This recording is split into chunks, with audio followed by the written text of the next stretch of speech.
When you are wearing this costume, you need to remember that you need comfortable clothing. A cotton t-shirt under the tunic is good, and pants that are loose enough to move in but not so loose they're going to get caught up in the costume. You need to have the parts arrayed around you where you can get to them. You need an assistant to help you put it on, and you need a chair with some arms so you can sit down while you're putting the legs on and then stand up when you're done.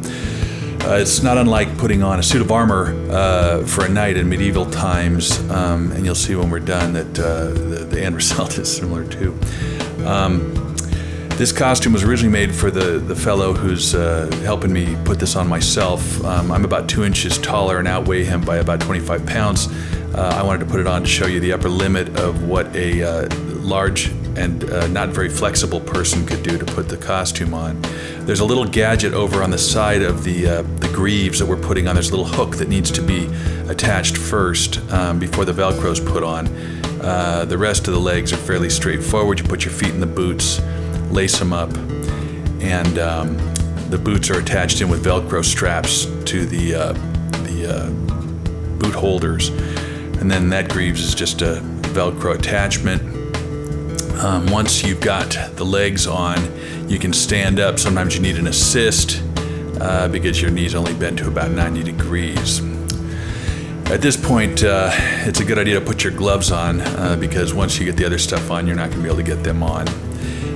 This is the hard part. Your assistant has to hold the torso and arm arrangement, and it's a little bit of a shoulder flexibility problem, which is why I did it. I'm much less flexible than Roland is, who's helping me.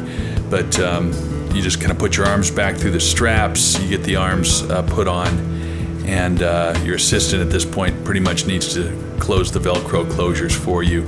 There's a little bicep protection plate that you put on the right arm. And at this point, you are ready to hook the legs up. The legs have an attachment that goes to this hinged belt. Once that's latched, you can see on the sides there are some brackets with some exposed bolts that goes into a rebaited hole in the drive assembly there. He's attaching it in on the right side. They're identical. You just do the same thing on the other side.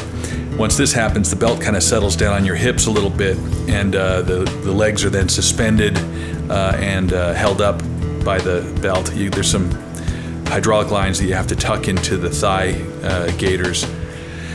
At this point, the chest plate can go on. It attaches with Velcro as well. There's some some fake hinges that you line up to put that on, and it sticks pretty well once it's on there. You can see the lights on already. There's a little button right in the bottom of it that you push. This is the groin protector that goes on with Velcro. And then finally, once all the parts have been attached and secured, your helmet goes on. After you got the helmet on, you really can't see very well. You might want to practice the missile firing mechanism before you put the helmet on, because the chest protector prevents you from putting your arms too close together, and you want to find out where that's going to be. The helmet's a little small for my head. I made it for Roland's head, and you can see my eyes don't quite come up to the eye holes, but it fit perfectly on him. And here's what it looks like when it's on. You have pretty good motion considering what an elaborate costume it is, and looks pretty cool. Here's a view of the back where you can see the belt-driven mechanism, belt drives on the legs, the hydraulics on the left back of the leg, and the flamethrower canister on the right arm.